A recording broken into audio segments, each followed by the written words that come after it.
My ex-wife abandoned us when our newborn daughter was just a few days old, 15 years ago. Now she's back with her boyfriend, wanting custody. She can go to hell. My name is Tom, I'm 35 years old, and I find myself in a situation I never thought would happen. It all started when I was just 20. I met Megan, who is also 35 now, during our second-to-last year of high school. She was everything to me, smart, funny, and we connected in a way that made it seem like we were destined to be together. We were inseparable, but we didn't get married. Marriage seemed too big, too permanent, and honestly, we thought we had all the time in the world. We were just two young people in love, trying to make our way in life. Back then, I was working hard to build a career in finance. I started as an intern, running errands and making coffee, but I knew that if I worked hard enough, I would eventually move up. Megan, on the other hand, was a barista at a local cafe. She didn't make much money, but we managed. We lived in a small apartment, but it didn't matter because we had each other. Life was good, or at least it seemed that way. Everything changed when Megan got pregnant. It wasn't planned, but we were excited in our own way. We were scared, of course, but we believed we could handle it. When our daughter Mia was born, it was the most beautiful and terrifying day of my life. Megan went through a brutal 14-hour labor, and I could see the toll it took on her. After Mia was born, Megan seemed different. She was struggling, but I thought it was just exhaustion from the birth. I had no idea how bad things would get. The first few weeks after Mia was born were hard. Megan became distant, almost like she was a different person. She would spend hours staring out the window, and when she spoke, it was to criticize me. She yelled at me, calling me useless trash, and nothing I did seemed good enough. I tried to be understanding, thinking it was just the stress of being a new mother. I did my best to balance work, taking care of Mia, and supporting Megan, but it was overwhelming. I would come home after a long day completely exhausted, only to find that Megan hadn't touched anything she was supposed to do. She was sitting there doing nothing while our daughter cried in the other room. I didn't know what to do. I was terrified of saying the wrong thing and making things worse. Then one day, I came home from work and the house was eerily quiet. I went into Mia's room and found her crying inconsolably in her crib. She had been left alone for hours. I searched frantically around the house, but Megan was gone. Her clothes, her personal belongings, everything was gone. She hadn't left a note or any explanation. I tried calling her, but her phone was off. I contacted her parents, her friends, anyone who might know where she was, but no one had any answers.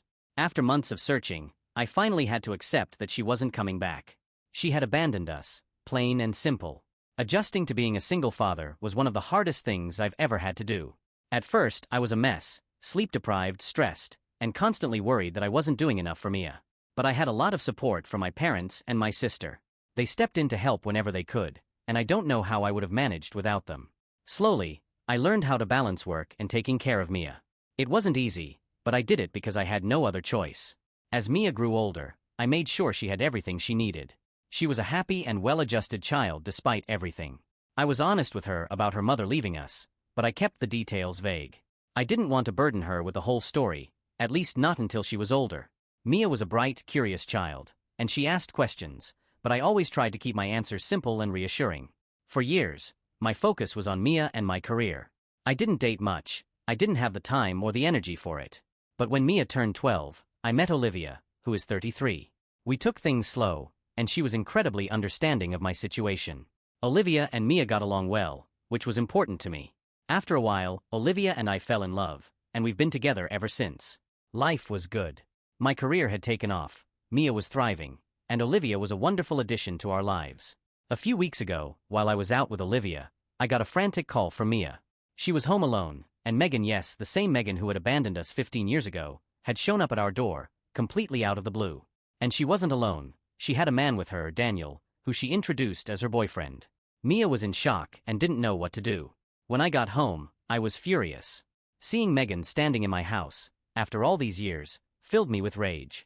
She was crying, apologizing, and saying she needed to explain herself. Mia was there wide-eyed, not really understanding who these people were. I lost my temper and said some horrible things to Megan, things I probably shouldn't have said, but I couldn't help it.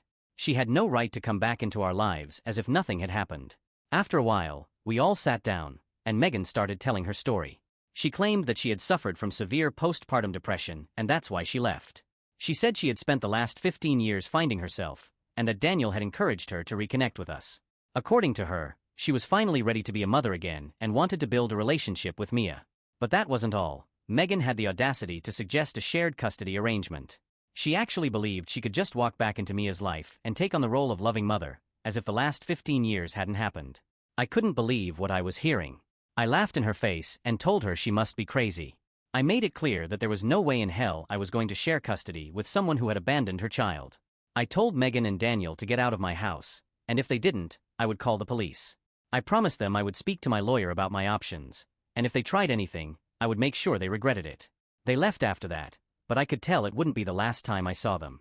Now, here I am, trying to figure out what to do next. Mia is curious about her mother, and I get it. She's 15 years old and has never really known her. But I'm worried. I don't trust Megan, and I'm afraid she's going to try to get back into Mia's life. I don't know what her legal rights are, given that she abandoned us, but I'm not taking any chances. I'm doing everything I can to protect Mia while also respecting her curiosity. I've made it clear to her that it's okay to have questions, but we need to be careful. Megan has shown she can't be trusted, and I'm not willing to let her hurt us again, like she did all those years ago. I guess what I'm asking is, am I wrong for refusing to let Megan back into Mia's life? Am I wrong for wanting to protect my daughter from someone who left her without a second thought? Update: since Megan showed up at our door, things have gotten more and more chaotic. Before I got home with Olivia that night, Megan had managed to get Mia's phone number, and now she won't stop calling and texting her. She's been bombarding Mia with messages, telling her how sorry she is, how much she loves her, and that she wants to make up for lost time. On top of that, Megan has been sending gifts, and not just any gifts, but expensive ones, jewelry, designer clothes, and even a new smartphone. Mia is overwhelmed, and to be honest, so am I. I've told Mia she doesn't have to respond if she doesn't want to, but I can see the confusion in her eyes. She doesn't know what to think or how to feel. But Megan didn't stop there. A few days ago, she showed up at Mia's school. She made a scene in front of the other students and teachers, practically begging Mia to talk to her. The school had to call me to come deal with the situation. I had to drag Megan away, and she kept shouting that she would do whatever it took to be a part of Mia's life again. That night, Megan sent me a string of messages, saying that if I didn't let her see Mia, she would take legal action to get visitation rights. The whole situation is spiraling out of control, and I'm starting to worry about what Megan might do next. Given how things are escalating, I decided it was time to consult with a lawyer. I needed to know what Megan's rights were, if she had any, and what I could do to protect Mia. The lawyer told me that Megan's rights were minimal, especially since she had abandoned us without a trace for 15 years. The fact that she left Mia when she was a baby and made no attempt to contact us until now works in my favor. He advised me to document everything, every call, every text message, every gift, because this could be crucial if things went to court. The lawyer also suggested that I consider getting a restraining order, especially after the incident at Mia's school. He said Megan's behavior could easily be seen as harassment and that a restraining order would send a clear message that her actions were not acceptable. I haven't made a decision on that yet, but it's something I'm seriously considering. As if things weren't bad enough, Megan has been doing everything she can to manipulate the situation. She's been telling Mia that I'm turning her against her, that I've been lying about why she left, and even that I was abusive during our relationship. She's claiming that I cheated on her, which is completely false.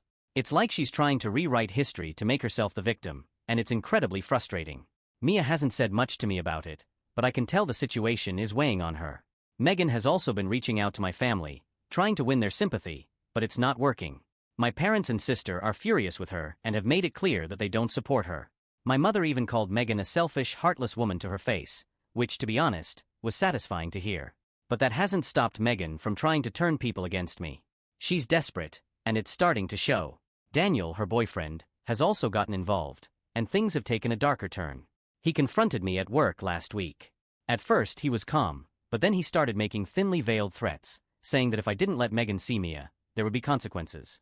I'm not sure what he meant by that, but it was enough to make me nervous. I've started documenting everything, just in case. Something tells me this is only going to get worse. I'm starting to suspect that Megan and Daniel have ulterior motives. The way they've been acting, it's like they're after something more than just reconnecting with Mia. I've heard stories of people trying to get custody just to get financial support, and it's making me paranoid. I'm worried that Megan is going to try to sue me for back child support or even for spousal support, despite the fact that we were never married. I'm planning to document every interaction with Megan and Daniel from now on. I'm also going to have a serious conversation with Mia about everything that's going on. She's old enough now to understand the situation, and I need her to know that she can come to me with anything, no matter what. My main priority is keeping her safe, both emotionally and physically, and I'll do whatever it takes to protect her. I'm preparing for what's to come, but I can't shake the feeling that this is only the beginning of something much bigger. I'll update you again if anything new happens. Thank you for all the support so far, it means a lot to me.